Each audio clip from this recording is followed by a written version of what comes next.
playing with kids can be a lot of fun. There is something called baby talk. The kind of talk where you simplify your speech in a very playful manner for kids. For example, let's say this one kid is doing something and she's doing something wrong. You say, "Eh, tak boleh," or stuff like that. Basically, you're making a very playful language. And why do adults do this? Is because they're just trying to imitate how the kids are speaking. Words like what, tak boleh, or words like what else? Instead of saying susu, they say shushu.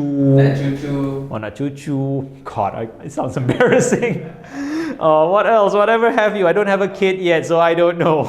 Makan mama. Or makan as mamam, or don't say mampus lah. Of course, here's the thing. A lot of adults think that it's fine to speak to kids that way because, hey, they speak that way too. But we have to understand why kids speak that way. So when kids grow up, they're not born with all their teeth yet. It takes time for their jaws to develop. It takes time for their teeth to grow. So when you don't have enough teeth, when your jaw is not strong enough, your tongue is not strong enough, naturally, you cannot pronounce certain words and certain sounds. For example, saying the word makan, all right? K.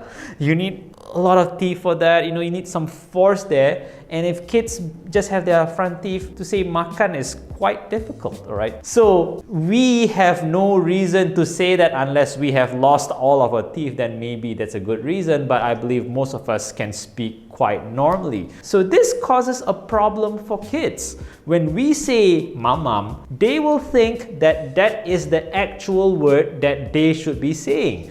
They are saying mamam because they can't pronounce it when they know the word is makan. So they simply can't pronounce it because of their teeth and no other reason. So there are some words that we only speak to kids that we never ever speak to adults. And you don't want the kid to grow up knowing that that's the proper way to speak. Having said that, please do not recite Shakespeare to a kid because of course that's too heavy for a kid as well. Don't read a scientific journal. Don't mention what photosynthesis is to a kid because that's quite difficult even for some adults. What I mean to say here is speak proper language. Of course, you can slow it down. You can speak clearly to the kid. You can make it sound playful, but don't destroy the pronunciation of the words. Sometimes it can be insulting to the kid because the kid knows what the pronunciation is and you're not pronouncing it properly. There are some people who argue, hey, we need to act like a kid. Yes, act like a kid, but don't act 100% like a kid.